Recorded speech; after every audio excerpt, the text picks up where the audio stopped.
오늘 하나님의 말씀은 창세기 38장입니다. 창세기 38장 1절부터 30절까지 보도록 하겠습니다.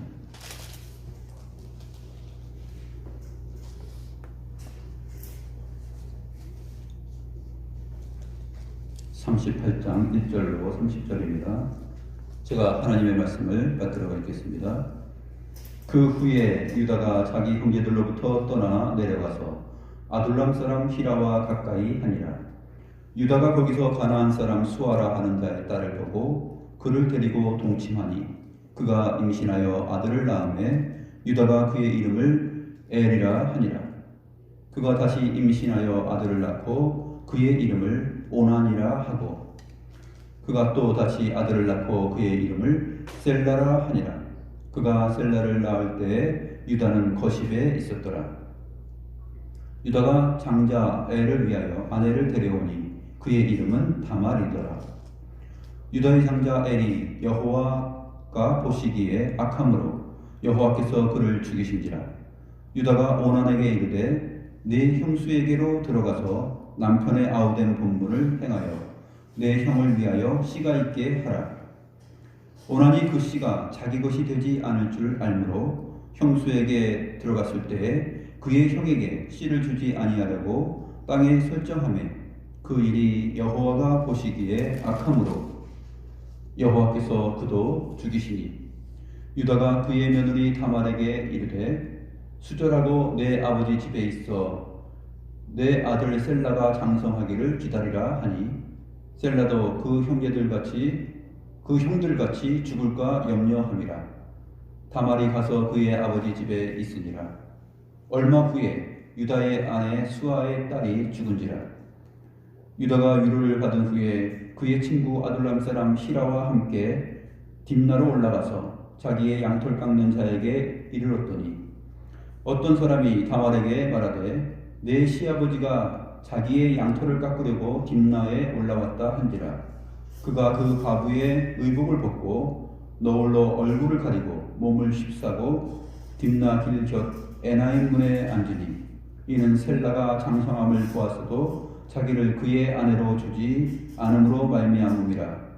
그가 얼굴을 가리었으므로 유다가 그를 보고 창녀로 여겨 길 곁으로 그에게 나아가 이르되 청하건대 나로 내게 들어가게 하라 하니 그의 며느리인 줄 알지 못하였습니다. 그가 이르되 당신이 무엇을 주고 내게 들어오려느냐. 유다가 이르되 내가 내 떼에서 염소 새끼를 주리라. 그가 이르되 당신이 그것을 줄 때까지 담보물을 주겠느냐. 유다가 이르되 무슨 담보물을 내게 주랴. 그가 이르되 당신의 도장과 그 끈과 당신의 손에 있는 지팡이로 하라. 유다가 그것들을 그에게 주고 그에게로 들어갔더니 그가 유다로 말미암아 임신하였더라. 그가 일어나 떠나가서 그 너울을 벗고 과부의 의복을 도로 입으니라. 유다가 그 친구 아둘람 사람의 손에 부탁하여 염소 새끼를 보내고 그 여인의 손에서 담보물을 찾으러 하였으나 그가 그 여인을 찾지 못한지라. 그가 그곳 사람에게 물어 이르되 길 곁 에나임에 있던 창녀가 어디 있느냐.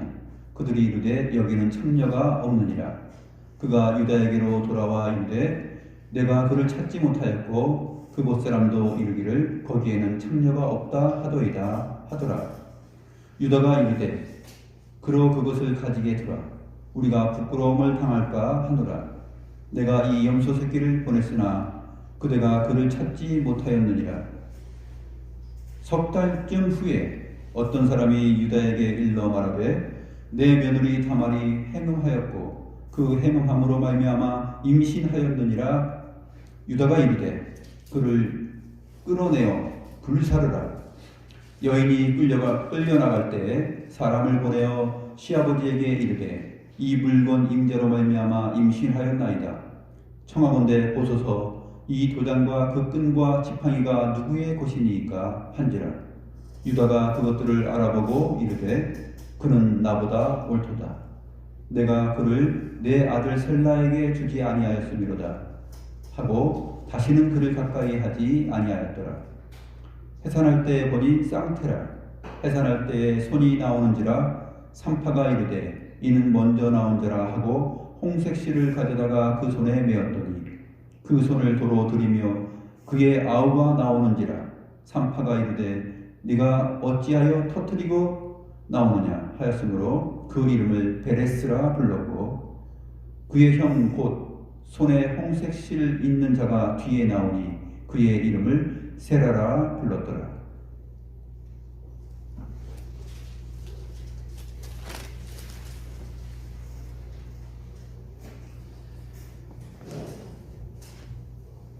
야곱이 이스라엘이라는 이름으로 바꾸어지고 그 이스라엘 민족을 이룰 그 야곱의 후손들을 설명하는 데 있어서 제일 먼저 11번째 아들인 요셉을 설명하였습니다. 37장에서 요셉 이야기가 시작되었고 이제 창세기 50장까지 주로 요셉과 관련된 내용들이 펼쳐집니다. 그런데 오늘 본문을 보게 되면 창세기 38장은 유다에 관한 이야기가 기록되고 있습니다. 이 38장은 37장과 39장 사이에 끼어들어 있는 느낌을 주고 있는데, 왜냐하면 37장 36절 다음에 39장 1절로 가야 자연스럽습니다. 한번 보시죠. 37장 36절 말씀 보겠습니다. 그 미디안 사람들은 그를 애굽에서 바로의 신하 신위대장 보디발에게 팔았더라. 그 다음에 39장 1절로 가서 요셉이 이끌려 애굽에 내려가매 바로의 신하 신위대장 애굽 사람 보디발이 그를 그리로 데려간 이스마엘 사람의 손에서 요셉을 산이라. 이렇게 이어지면서 요셉 이야기가 구체적으로 진행돼야 자연스럽죠. 그래서 36장 끝과 39장 첫 번째 절이 그렇게 연결돼야 매끄러운 진행이 됩니다. 그런데 갑자기 38장 이 한 장 전체 1절부터 30절의 내용이 유다에 관한 이야기가 기록되고 있는 것은 우리에게 좀 궁금증을 자아내게 합니다. 성경 계시를 기록한 하나님의 의도는 어디에 있을까? 일단 지난 시간에 우리가 야곱의 자손들 가운데 요셉이 진정한 의미에서의 장자라는 것을 말하였습니다. 요셉이 진정한 의미에서의 장자라는 사실이 역대상 5장 1절과 2절을 보면 잘 기록되어 있는데요. 한번 읽어드리겠습니다. 역대상 5장 1절부터 2절입니다. 이스라엘의 장자 르우벤의 아들들은 이러하니라. 르우벤은 장자라도 그의 아버지의 침상을 더럽혔으므로 장자의 명분이 이스라엘의 아들 요셉의 자손에게로 돌아가서 족보에 장자의 명분대로 기록되지 못하였느니라. 유다는 형제보다 뛰어나고 주권자가 유다에게서 났으나 장자의 명분은 요셉에게 있으니라. 성경 역사 계시의 기록이 이스라엘 12지파 가운데 장자의 명분이 르우벤에게 있는 것도 아니고 또 유다에게 있는 것도 아니고 다른 형들에게 있는 것도 아니고 11번째 아들인 요셉에게 있다 하는 것을 정확하게 기록을 하고 있습니다. 이 장자의 명분이 요셉에게로 돌아간 것은 마치 에서와 야곱의 관계 속에서 에서가 장자의 명분을 잃고 야곱이 장자의 명분을 취하는 그러한 하나님의 섭리와 은혜와 거의 같은 수준의 내용입니다. 하나님께서 그것을 지난주 37장에서 잘 보여주셨습니다. 그런데 이 유다는 이스라엘 역사 가운데 있어서 왜 지금 이 언급이 나오냐 하면은 형제들이 요셉을 다 이제 팔아 넘길 때 또 죽이려고 할 때 그때 르우벤이 반대하고 르우벤이 살리려고 하였고 또 유다도 살리려고 하였습니다. 그래서 유다의 말을 듣고 형제들이 요셉을 이스마엘 사람들, 그 상인들에게 팔아 넘겼죠. 그 다음에 이제 유다 이야기가 나오는데, 유다의 이 이야기는 아주 예수님께서 유다 지파 가운데서 오시는데, 유다 지파 가운데서 오시는 그 메시아의 거룩함과 영광을 아주 손상시키는 그러한 수치스러운 내용이 38장의 기록입니다. 이 38장에 유다의 이 수치스러운 부분을 기록하고 있는 이유는 무엇일까요? 그것을 우리가 오늘 알아가도록 하려는 것입니다.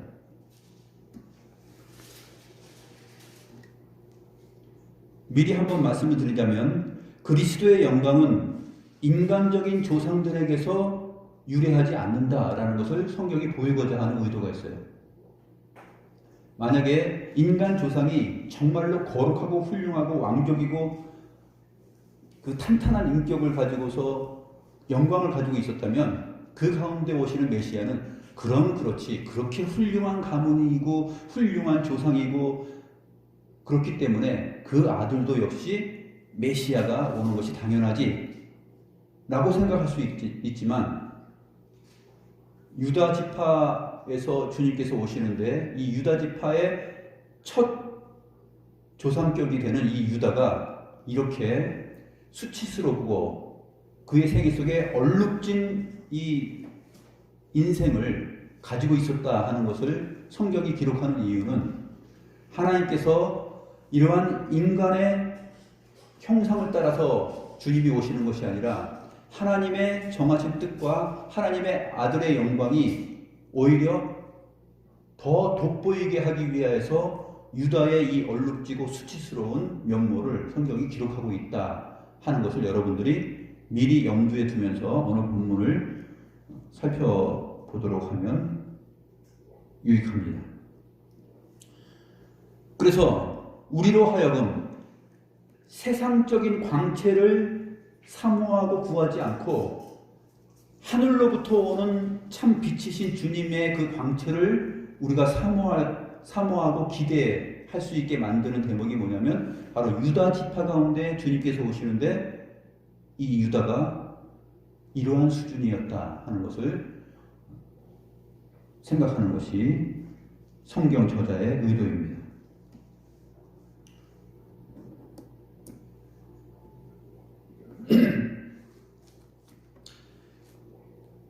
나중에 창세기 49장에서 야곱이 죽기 전에 12 아들들에게 유언과 예언을 하는데, 그 가운데 지난주에는 우리가 요셉에 관한 것을 살펴보았죠. 오늘은 유다에 관한 부분을 한번 보겠습니다. 창세기 49장 8절부터 12절까지 보겠습니다.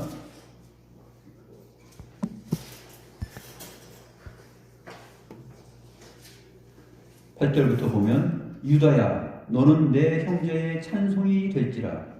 내 손이 내 원수의 목을 잡을 것이요 내 아버지의 아들들이 내 앞에 절하리로다. 유다는 사자 새끼로다. 내 아들아, 너는 움킨 것을 찢고 올라갔도다.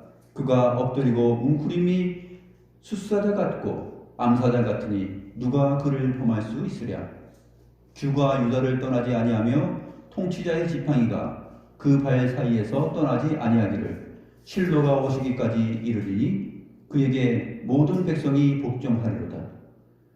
그의 나귀를 포도나무에 매며 그의 암나귀 새끼를 아름다운 포도나무에 맬 것이며, 또 그 옷을 포도주에 빨며 그의 복장을 포도즙에 빨리로다.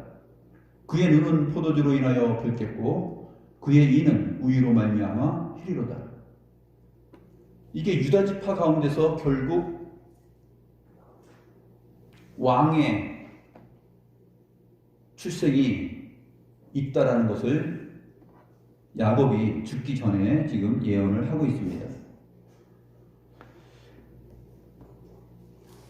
오늘 본문을 우리가 처음에 읽어봤지만, 읽어봤을 때 느낌은 어떻습니까? 르우벤에 대한 예언과 그 유언의 내용 가운데서는 내가 아버지의 침상에 올라 더럽혔음이로다. 그가 내 침상에 올랐도다 하면서 장자의 명분을 잃어버리게 되는 것을 얘기하죠. 그런데 유다는 이렇게 며느리 다말을 참녀인지 알고 관계를 갖고 그에게서 자식이 태어나게 됩니다. 쌍둥이가 태어나게 되죠.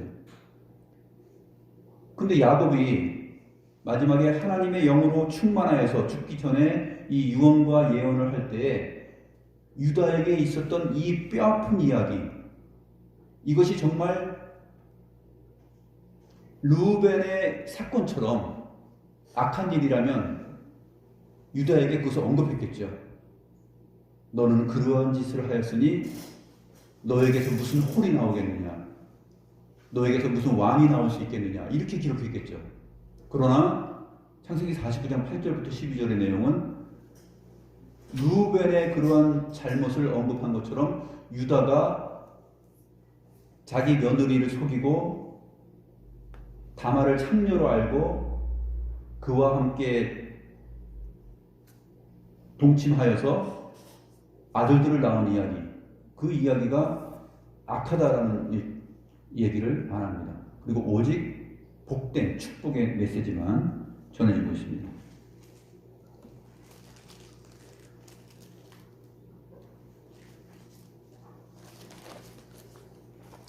또 한 군데 시간을 훌쩍 뛰어넘어서 마태복음 1장 보면은 마태복음 1장 1, 2절을 보면은 아브라함과 다윗의 자손 예수 그리스도의 계보라. 아브라함이 이삭을 낳고 이삭은 야곱을 낳고 야곱은 유다와 그의 형제를 낳고.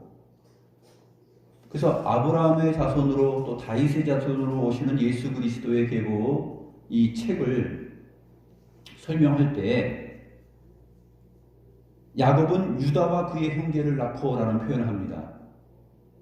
장자가, 실질적인 장자가 이제 요셉이 되었는데 야곱은 요셉과 그의 형제를 낳았다 이렇게 말하지 않고 유다와 그의 형제들을 낳았고 이렇게 설명합니다.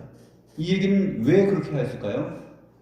장자의 명분은 실질적으로 요셉이 취하였지만 아브라함과 다윗의 자손으로 오시는 메시아의 성격에 대한 그 예언과 계시의 내용은 유다에게 주어졌기 때문에 그래요. 이것은 유다가 잘났기 때문에 그런 것이 아니라 하나님께서 그렇게 계획하시고 뜻하셨기 때문에 그렇습니다. 그래서 하나님께서 야곱은 사랑하고 에서를 미워한 것처럼 하나님의 마음과 하나님의 계획과 하나님의 뜻 안에서 성경 계시의 역사, 하나님 자신의 역사를 써나가는 데 있어서 하나님의 뜻은 토기장이와 같이 주권적이다라는 것이에요. 하나님의 결정에 의논이 필요 없어요. 오직 의논은 성부와 성자, 성령 하나님, 삼위일체 하나님 안에서 의논이 있을 뿐이고 나머지는 그 삼위일체 하나님 외에 어떤 존재도, 어떤 천사나 어떤 피조물도 그 하나님의 정하신 역사와 계획에 동참하지 못합니다. 그게 바로 토기장이의 뜻과 같은 것이다.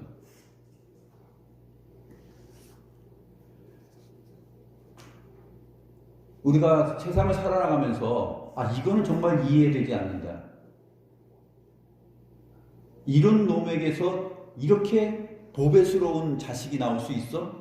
아니면 이렇게 훌륭한 부모 밑에서 저런 개차반이 나올 수 있어? 이렇게 생각하는 일들이 우리에게 있죠. 그런데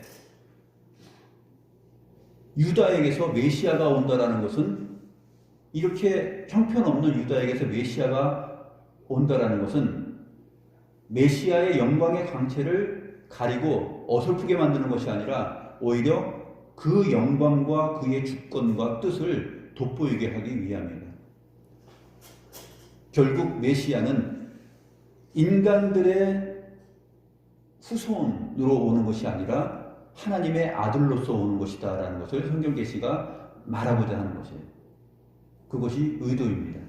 그 의도를 좀 더 중요하게 보기 위해서 오늘 본문을 살펴보도록 하겠습니다.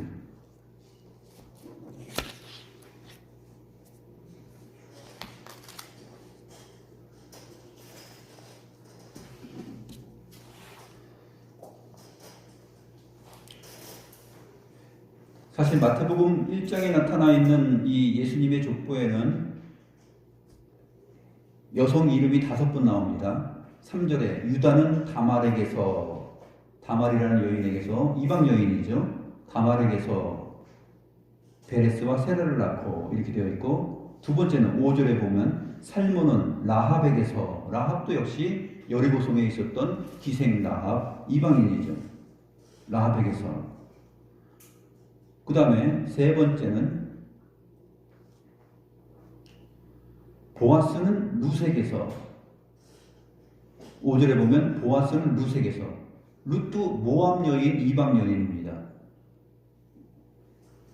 또 6절에 보게 되면 다윗은 우리아의 아내에게서 솔로몬을 낳았습니다. 이 다윗이 마치 유다의 저지른 행태와 좀 비슷하죠. 다윗이 우리아의 아내를 보고서 남의 아내를 자기 아내로 삼아버리죠. 근데 그 우리아의 아내에게서 누가 태어나냐면 예수 그리스도의 상징인, 그림자격인 솔로몬이 태어납니다. 이렇게 못된 짓을 한 것을 성경이 다 기록을 하죠. 근데 그 씨가 솔로몬이 태어나고 또 솔로몬 다음에 예수님이 오는 그 족보를 마태복음 1장이 기록하고 있다는 것입니다. 마지막으로 5번째는 이제 16절, 1장 16절에 보면 마리아에게서 그리스도라 칭하는 예수가 나니라. 결국 여자의 후손으로 오신다라는 창세기 3장 15절에 여자의 후손이 뱀의 머리를 밟을 것이다라는 이 구속의 언약, 이 핵심이 바로 마태복음 1장에 기록되어 있는데, 이 여자들은 정말로 이방 여인들이요, 또 마리아 빼놓고는 다 이방 여인들이죠. 근데 마리아도 사실 거슬러 올라가면 히브리 사람, 유다 지파, 이스라엘 민족 가운데는 일찍이 다 섞여 있어요. 다 이방 민족들하고 섞여 있어서 순수 혈통 유대인이라는 것은 없습니다. 우리 민족도 마찬가지 아니에요. 우리 민족도 거슬러 올라가면 다 섞여 있어요. 순수 혈통이라는 것은 없어요. 그래서 그리스도의 오심, 메시아의 오심은 혈통적으로 오신 것이 아니다라는 것이에요. 이 세상에 인간적 혈통적으로 오신 것이 아니라 하늘로부터 오신 분이다라는 것을 성경이 말하고자 하는 것입니다. 오늘 그러한 유다의 수치와 얼룩져 있는 한 부분을 우리가 한번 살펴보도록 하겠습니다. 일단은 문단 나누기를 한번 해볼게요. 30절까지 있으니까 1문단은 어디서부터냐면 1절부터 11절이에요. 무엇이 기준이 되냐면 1절에 그 후에 라는 말이에요. 그 후에 유다가 이렇게 시작되죠. 두 번째 문단은 어디냐면 12절입니다. 12절에 보면 얼마 후에 이렇게 되어 있죠. 세 번째 문단은 24절입니다. 석 달쯤 후에. 국어 시간 같죠? 우리 국어 선생님이 계신데 죄송합니다. 이 문단 나누기, 성경을 볼 때 이렇게 문단 나눌 때 그러한 부분들을 이렇게 보면서 좀 좁혀나가면서 읽으면 좀 이해가 더 잘 됩니다. 1절 말씀. 그 후에 유다가 자기 형제들로부터 떠나 내려가서 아둘람 사람 히라와 가까이 하니라. 요셉을 팔아 넘긴 후에 지금 유다가 취한 행동이에요. 어떻게 했습니까? 형제들을 떠났어요. 형제들을 떠나서 자기가 아둘람 사람 히라와 가까이 합니다. 아둘람은 그 형제들이 살고 있는, 아버지와 형제들이 살고 있는 그 헤브론에서부터 북쪽으로 20km 정도 더 올라가요. 거기에 자기하고 절친이 있어요. 아둘람 사람인데 절친이 히라라는 사람하고 가까이 지내게 됩니다. 어떻게 친해졌는지는 잘 모르지만 어쨌든 양떼를 칠 때도 그 북쪽으로 계속 올라가지 않습니까? 북쪽으로 해서 90km 올라가서 또 그 다음에 더 나아가서 100km 이상 넘어가서 도단까지 갔지 않습니까? 양치러 갈 때도 그 위로 쭉 올라가서 치고 내려오고 뭐 그러다 보니까 아둘람이라는 곳에 절친 히라가 생길 수 있겠죠. 어쨌든 굉장히 친한 사람 한 사람이 유다에게 있었습니다. 그래서 유다가 형제들을 떠나서 거기로 가서 이제 가까이 살아갑니다. 이게 이제 문제가 됩니다. 결국 유다가 거기서 가나안 사람 수아라 하는 자의 딸을 보고 마음에 들어서 데리고 가서 동침합니다. 그래서 임신하여 아들을 낳게 되죠. 아브라함도 역시 가나안 사람하고는 결혼하지 말라 그랬고, 이삭도 역시 가나안 사람하고 결혼하지 말고 여호와 하나님을 아는 자와 결혼하라고 했어요. 근데 유다는 지금 그 자기 형제 집안을 떠나서 가나안 사람하고 친하게 지냅니다. 그리고 가나안 사람 가운데 수아라 하는 자의 딸을 보고서 자기가 끌고 들어가서 동침해서 아들을 낳게 돼요. 유다가 그의 이름을 엘이라 부릅니다. 엘은 이거 하나님이라는 뜻이 아니에요. 사실 정확한 발음은 에르라고 해야 돼요. 히브리 철자가 엘하고 틀려요. 하나님을 나타내는 엘이 아니에요. 에르입니다. 이 에르가 어디에 정확하게 잘 번역이 되냐면 역대상 2장 3절에 잘 번역이 되어 있어요. 오해하지 않게.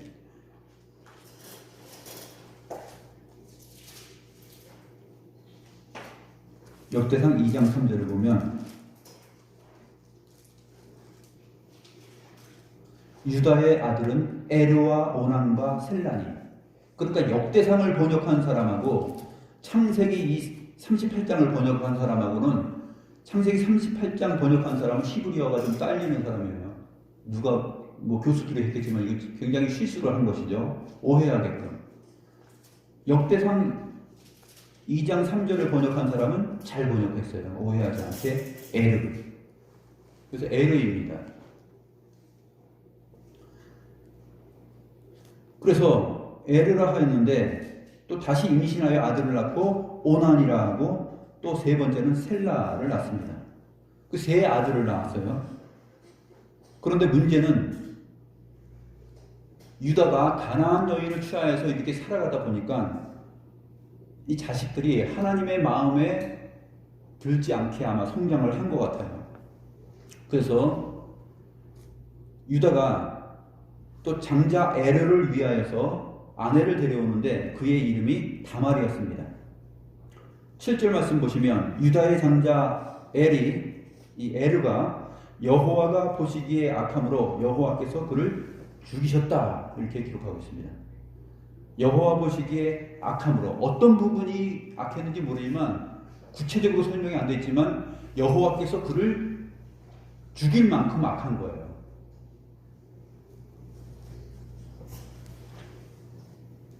그 다음에 둘째가 이제 오난인데, 형이 자식이 없이 죽으니까 유다가 오난에게 뭐라고 말하냐면, 둘째에게 내 형수에게로 들어가서 남편의 아우된 본분을 행하여 내 형을 위하여 씨가 있게 하라.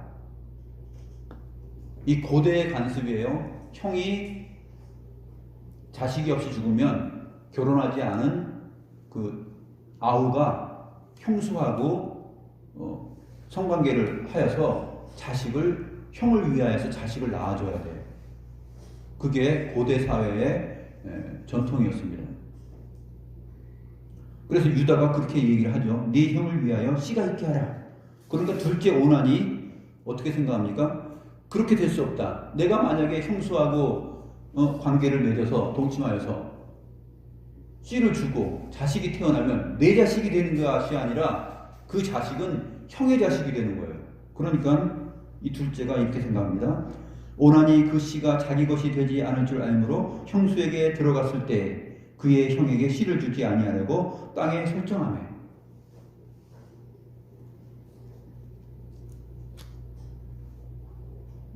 남자가 씨를 주고 여자가 받고 그렇게 해서 이제 아기가 태어나는 건데, 지금 땅에다가 씨를 바깥에다가 그 아내의 몸에 주지 않고 바깥에다가 쏟아낸 거예요.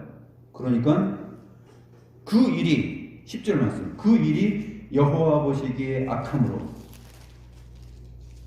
여호와께서 그도 죽이시니.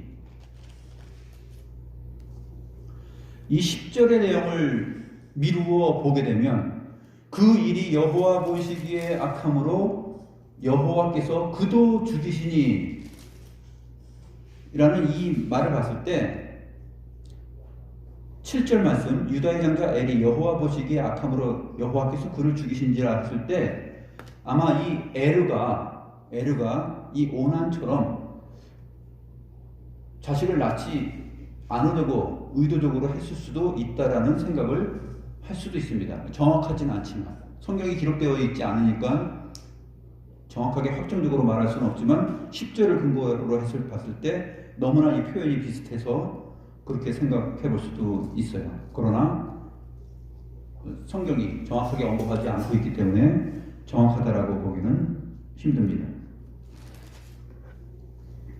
그래서 유다가 그의 며느리 다말에게 말합니다. 수절하고 내 아버지 집에 있어 내 아들 셀라가 장성하기를 기다리라. 이제 셀라는 아주 어리기 때문에 같이 이제 부부관계를 해서 뭐 자식을 낳을 수 있을 만큼 그런 연령이 아니에요. 그러니까 그 셀라라는 막내 아들이 셋째가 자랄 때까지, 성장할 때까지 기다렸다가 그러면 그때 성장하면 내가 주겠다, 너에게 주겠다 이렇게 말을 한 거죠.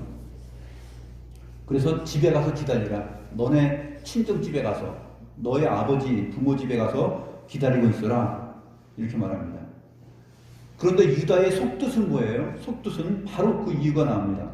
왜냐하면 셀라도 그 형들같이 죽을까 염려합니다. 이제 유다의 세 아들 가운데 셋째 하나 남았는데, 이 어리고 작은 아들이 하나 남았는데 얘마저 죽으면은 자기 대가 끊기잖아요. 위에 두 형들을 보니까 다말과 함께 지나면은 죽는 거예요. 그러니까 유다 마음속에 이 셋째가 다말에게 들어가게 되면은 또 죽게 되는 일이 일어날 것이다 라고 짐작을 한 거죠. 그래서 형들같이 죽을까 염려하여서 다말의 부모님 집 친정으로 보내버립니다. 못된 짓이죠. 못된 짓이에요. 그 다음에 이제 두 번째 문단입니다. 얼마 후에 그 일이 있은 다음에 유다의 아내 수아의 딸이 죽습니다. 유다의 아내마저 죽어요. 그러니까 유다하고 셋째 아들 셀라하고 둘만 남은 거예요. 유다의 아내가 죽으니까 유다가 굉장히 슬펐겠죠. 슬펐지만 이제 위로를 받은 후에 자기하고 친한 친구 아둘람 사람 히라와 함께 딥나로 올라갑니다. 딥나로 올라가는데 딥나가 바로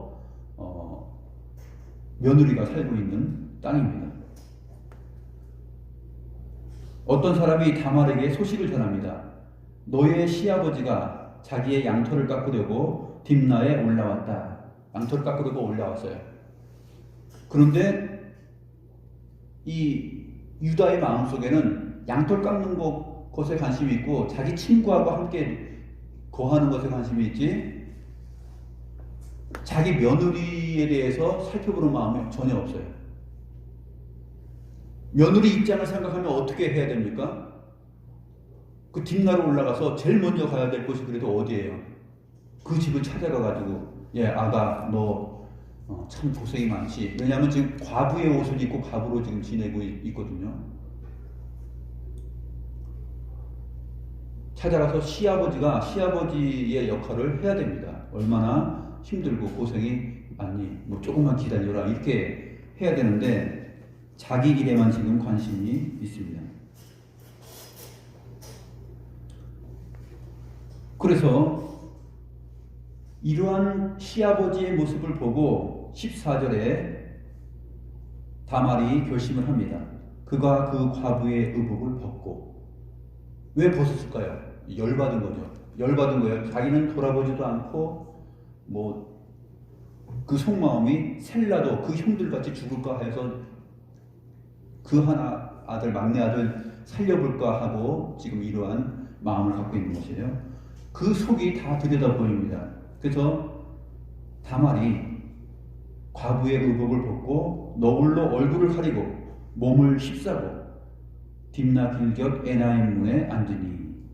그러니까 에나임이라는 것은 이제 눈들 또는 샘들 그런 뜻이에요. 에나임 문은 눈들의 문 또는 샘들의 문 이렇게 번역될 수가 있습니다. 눈도 사실 보게 되면 눈 안에 그 샘이 있잖아요. 눈물 샘이 있고 이 우리의 사람의 눈동자가 샘과 같잖아요. 그래서 아마 비슷하게 그렇게 번역이 됩니다. 눈들의 문, 샘들의 문. 거기 앉아서 이제 있습니다. 이 창녀처럼 변장을 한 거예요. 설명이 나옵니다. 왜 그렇게 하였는지. 이는 셀라가 장성함을 보았어도 자기를 그의 아내로 주지 않음으로 말미암으리라. 장성하면 자기에게 준다 그랬어요. 근데 유다는 장성했는데 또 주면 얘마저 죽을까봐 그게 염려가 돼가지고 주지 않은 거예요. 아주 이기적인 사람이죠. 며느리 입장은 전혀 생각하지 않는 그러한 시아버지입니다. 그래서 화가 나니까 이제는 과부의 의복을 벗어버리고 창녀처럼 변장을 해서 이렇게 앉아 있습니다. 15절 말씀. 그가 얼굴을 가리었으므로 유다가 그를 보고 창녀로 여겨. 근데 전체를 다 이렇게 가리고 있으니까 누군지 모르는데 지금 유다가 그를 보니까 창녀로 보이는 것이에요. 여기에 이 에나임 문이라는 이 단어가 좀 시사하는 바가 있어요. 눈들의 문이잖아요. 눈들의 문.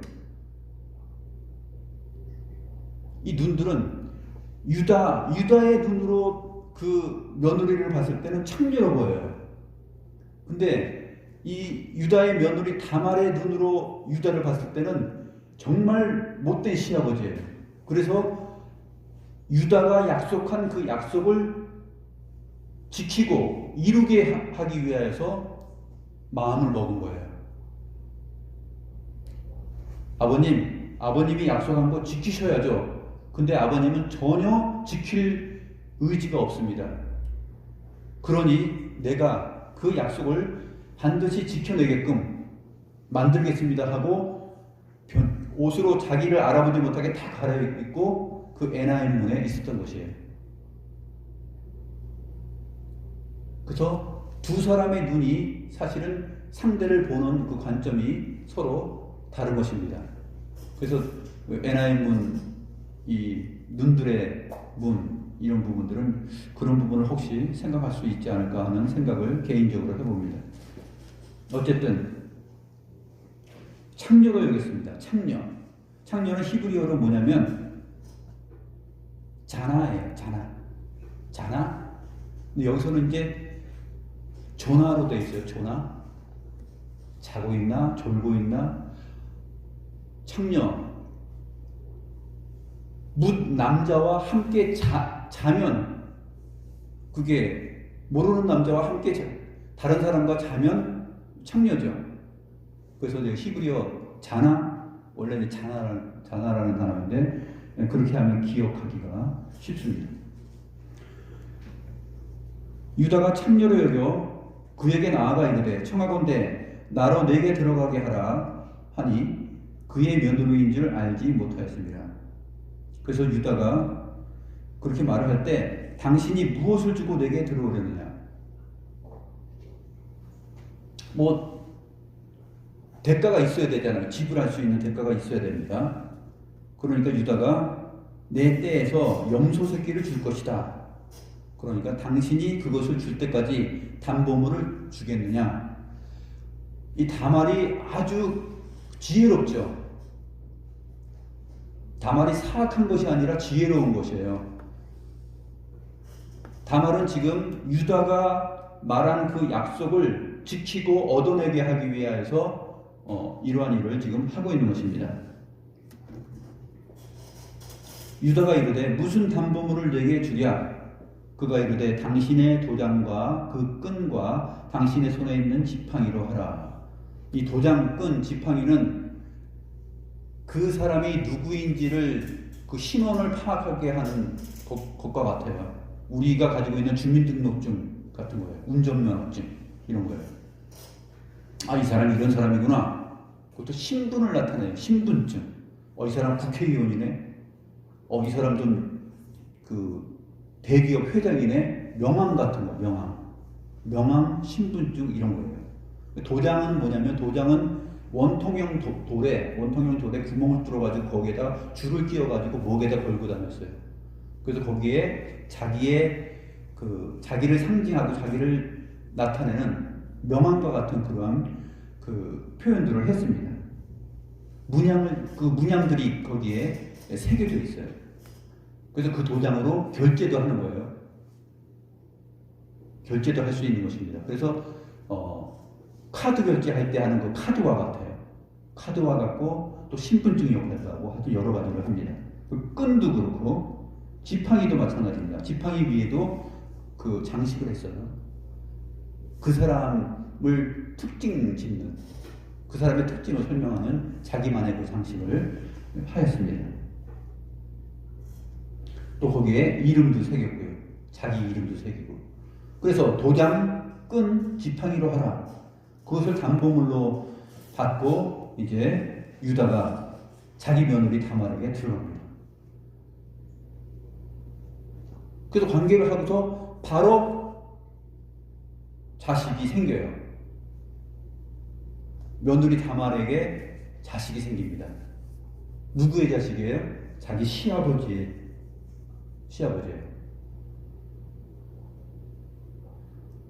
나중에 이 자식이 쌍둥이가 태어나는데 베레스하고 세라가 태어났는데 베레스하고 세라에게 유다는 뭡니까? 자기 아버지면서 자기의 또 할아버지이기도 한 아주 복잡한 관계예요. 어쨌든 자기 엄마와 이렇게 관계를 맺어서 자기들이 태어났으니까 어떻게 보면 아버지고 또 엄밀하게 따져보면 할아버지이고 아주 복잡한 관계가 지금 여기서 설정이 되는 것입니다. 20절 말씀 보겠습니다.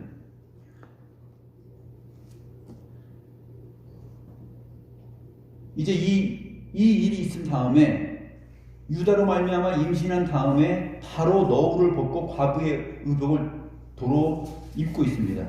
유다가 이제 그 친구 아둘람 사람의 손에 부탁해서 자기 담보물을 찾아와야 돼요. 도장하고 끈하고 지팡이를 찾아와야 됩니다. 왜냐하면 그게 있어야 자기가 삶을 살아갈 수 있기 때문에 그래요. 그것이 없으면은, 그것이 또 참녀에게 있으면은 나중에 또 수치스럽게 되지 않겠습니까? 그래서 자기 절친 아둘람 사람 히라에게 부탁을 합니다. 그래서 자기가 직접 가지 못하고, 왜 가지 못합니까? 창피하고 쪽팔리니까 가지 못하는 거예요.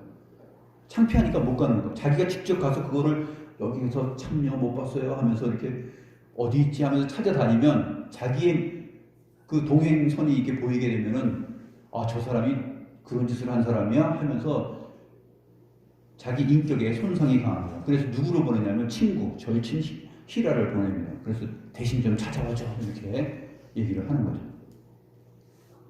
그래서 절친 아둘람 사람 히라가 가서 찾습니다.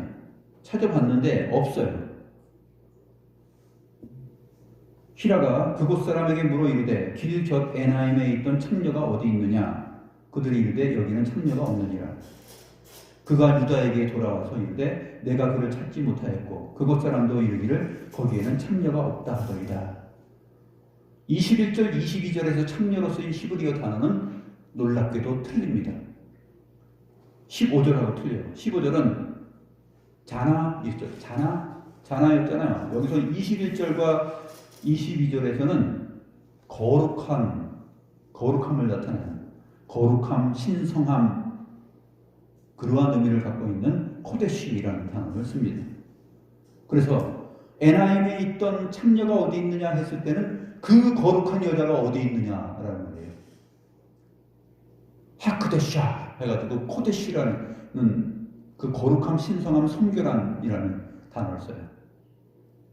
에나임에 있던 거룩한 여자가 어디 있느냐 직역하면 그렇게 됩니다. 그들이 이르되 여기에는 그 거룩한 여자가 없다 그렇게 얘기합니다. 22절도 그곳 사람도 이르기를 거기에는 거룩한 여자가 없다. 근데 왜 거룩한 여자냐면 이것이 이제 창녀로 번역된 거는 잘못 번역된 것은 아니에요. 잘 번역된 건데 어떤 의미냐면 신전에 있는 여사제를 거룩한 곳 성소에서 있는 거기에서 있는 여자이기 때문에 여사제를 이렇게 표현하는 것입니다. 근데 이방 나라의 신전에 있는 이 여사제는 어떤 일을 하냐면 제사 드리기 위해서 그 신께 예배하기 위해서 남자들이 오지 않습니까? 그 남자들하고 성전에서 성관계를 해요. 그러니까 창녀로 번역되는 것이죠. 그리고 이 신전 안에는 남창도 있어요. 여자 신도들이 오게 되면은 이 남창하고 또 관계를 해서 또 성관계를 합니다. 그 음탕한 일이 벌어지는 것이죠. 그래서 여기서는 그 거룩한 여자, 신전의 여사제 같은 자가 어디 있느냐 이제 그렇게 기록한 것입니다. 굉장히 의미 있는 표현인데 왜 이 표현을 성경 창세기에 이 기록을 하냐면 이 부분을 잘 알기 위해서 우리가 여호와의 율법 신명기 23장을 볼 필요가 있는데 신명기 23장 17절 18절 한번 보겠습니다. 신명기 23장 17, 18절을 보게 되면 여호와의 율법에서 금하는 것이 있습니다. 신명기 23장 17, 18절 이스라엘 여자 중에 창기가 있지 못할 것이요 이스라엘 남자 중에 남창이 있지 못할지니 구약성경 298페이지 창기가 본 돈과 개 같은 자의 소득은 어떤 소원하는 일로든지 내 하나님 여호와의 전에 가져오지 말라. 이 둘은 다 내 하나님 여호와께 가증한 것입니다. 이스라엘 백성들이 가나안 땅에서 이렇게 살아갈 때 약속의 땅에 들어갔을 때 그 가나안의 풍습이 있잖아요. 거기에는 여러 이방 신을 섬기는 신전이 있어요. 그 신전 안에는 여사제가 있고 남창이 있어요. 그런데 신명기 23장 17절에 기록된 이스라엘 여자 중에 창기가 있지 못할 것이요 라는 이 부분은 이 창기라는 단어는 정말 창녀를 말하는 나가가 아니에요. 조나가 아니에요. 조나가 아니라 여기 아둘람 사람 히람이 표현한 거 오늘 본문 21절 22절에 있는 창녀가 어디 있느냐에 쓰인 단어입니다. 그 거룩한 여사제가 어디 있느냐. 그러니까 너희 중에 이스라엘 여자 중에 여사제가 있지 못할 것이요 이스라엘 남자 중에 남창이 있지 못할 것이다 이렇게 말합니다. 성전에 있는 남창은 카데시예요. 카데시. 이것도 거룩한 남자라는 뜻이에요. 성전에 있으니까 거룩한 곳에 있으니까. 그러나 이것은 이방 신전에 있는 남창과 여사제를 의미합니다. 그래서 율법이 여호와께서 금하는 것이에요. 이스라엘 여자 중에 그 창기가 있지 못할 것이요 이스라엘 남자 중에 남창이 있지 못할지니라. 창기가 번 돈과 개 같은 자의 소득은 어떤 소원하는 일로든지 내 하나님 여호와의 전에 가져오지 말라. 이 신전에서 이러한 짓을 하면서 돈을 벌었겠죠. 이러한 못된 짓을 하고 이방 신을 섬기면서 여기서 시신안락하고 부어라 마셔라 하면서 또 돈도 벌고 이스라엘 백성들이 가나안 땅에 있는 이방 신을 섬기는 사람들하고 여자는 남자를 가까이 있고 남자는 또 그러한 여자를 가까이 하면서 살면서 돈도 벌고 육체적으로 재미도 보고 이런 짓을 한 것이에요. 좋아 보이는 것이죠. 너희는 그렇게 하지 말라는 것이에요. 그렇게 해서 번 돈, 그것으로 나에게 헌금하지 말라는 것입니다. 그것은 가증하고 악한 것이다. 그래서 율법에 그렇게 기록을 하고 있는 것입니다.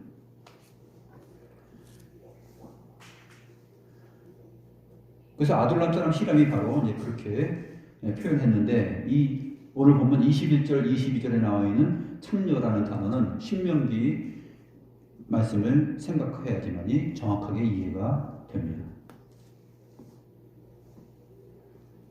유다가 말합니다. 그로 그것을 가지게 주라. 자기 이제 가지 않아요. 자기 가면은 정말 창피한 일이에요. 그래서 야, 그냥 가지게 둬. 뭐 어떻게 한번 뭐 동사무소 주민센터 가가지고 내 신분증 잃어버렸다 그러고 다시 한번 만들어 보지 뭐 하면서 이제 그렇게 생각했겠죠.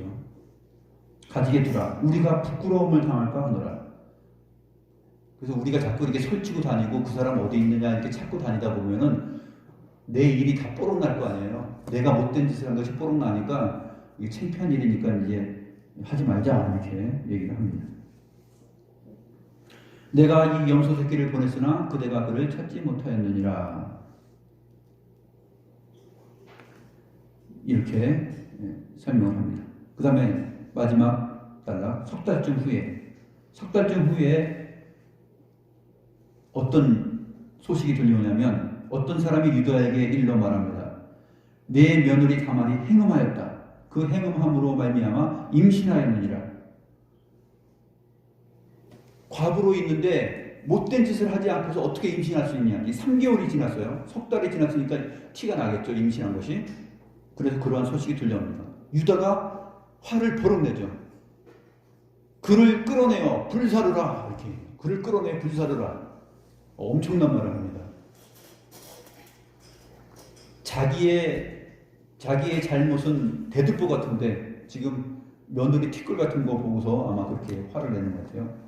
자기 씨인지도 모르고 그를 끌어내어 불사르라 이렇게 말합니다. 레위기 21장 9절에 율법에 이것이 사실 율법으로 기록이 되는데 레위기 21장 9절 말씀 보면 어떤 제사장의 딸이든지 행음하여 자신을 속되게 하면 그의 아버지를 속되게 하매니 그를 불사를지니라. 행음해서 자기의 부모를 아주 욕먹인 자는 불살라 죽여야 된다. 이렇게 율법이 말을 하고 있는 것이에요. 나중에 이제 율법으로 이것이 드러나게 됩니다. 유다가 그를 끌어내어 불살라버리라 이렇게 말을 합니다. 그러니까 이 다말 며느리가 끌려갈 때 사람을 보내서 말합니다.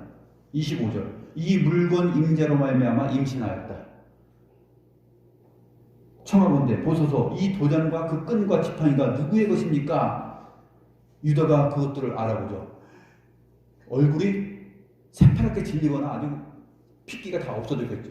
깜짝 놀라죠. 화들짝 놀랍니다. 긴장합니다. 유다가 그것들을 알아보고 이르되 그는 나보다 옳도다. 내가 그를 내 아들 셀라에게 주지 아니하였음이로라 하고 다시는 그를 가까이 하지 아니합니다. 그는 나보다 옳도다. 정의롭다. 그는 나보다 의롭다. 그렇게 고백을 합니다. 이렇게 보면 다말이 굉장히 지혜로운 여자예요. 그러니까 하나님께서 그러한 심성을 쓰셔서 지금 이러한 유다의 수치를 드러내고 이 수준의 한계점을 또 인격을 드러내는 이유는 나중에 창세기 49장에서 유다에게 엄청난 축복의 예언의 메시지가 선포되는데 그 유다 지파 가운데 정말 메시아가 오는 영광이 어떻게 나타날 수 있는가? 이것은 아니지 않냐라고 이구동성으로 말할 수 있는데 하나님은 그것을 뛰어넘어서 결국 메시아의 오심은 인간적인 기대나 인간적인 혈통이나 거기에 의존하거나 거기에 유래해서 오는 것이 아니다라는 것을 성경 저자이신 하나님이 말하고 싶으신 거예요. 그래서 과감없이 그 38장 창세기에 이 내용을 기록하고 있는 것입니다. 우리가 이해할 수 없는 일들, 우리 역시도,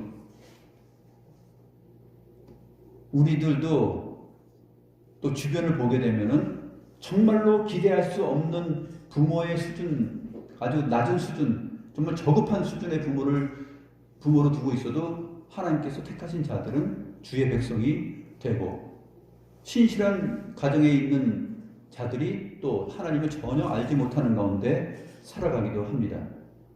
이러한 상황들을 볼 때 하나님께서 뜻하시고 정하신 그 일들이 얼마나 고귀하고 감사한 것인가, 우리의 인간적인 수준과 우리의 이해, 우리가 이해되지 않는 것이 기독교 신앙의 핵심이다 라고 볼 수 있는 것이죠. 이 정도로 마치겠습니다. 기도하겠습니다.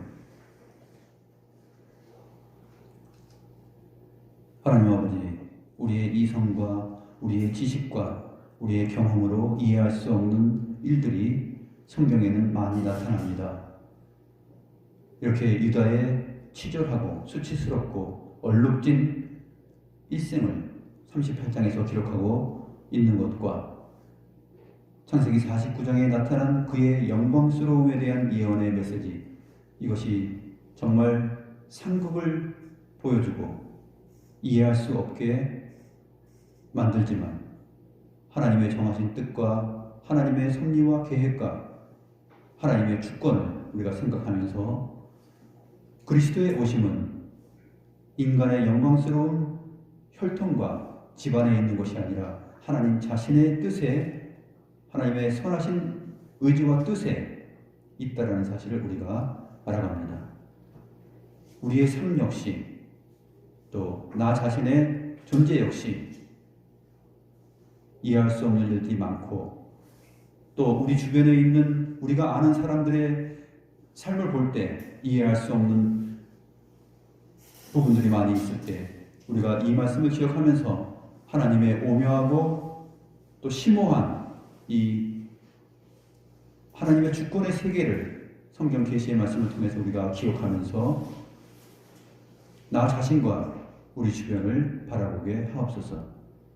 그리고 궁극적으로는 그리스도의 영광의 광채를 인간에게서 취하셨으나 인간에게서 오로지 취하지 아니하셨다라는 그 영광의 계시의 말씀을 우리가 이해할 수 있도록 우리의 마음을 열어 주시고 우리의 이해를 더욱더 넓혀 주옵소서.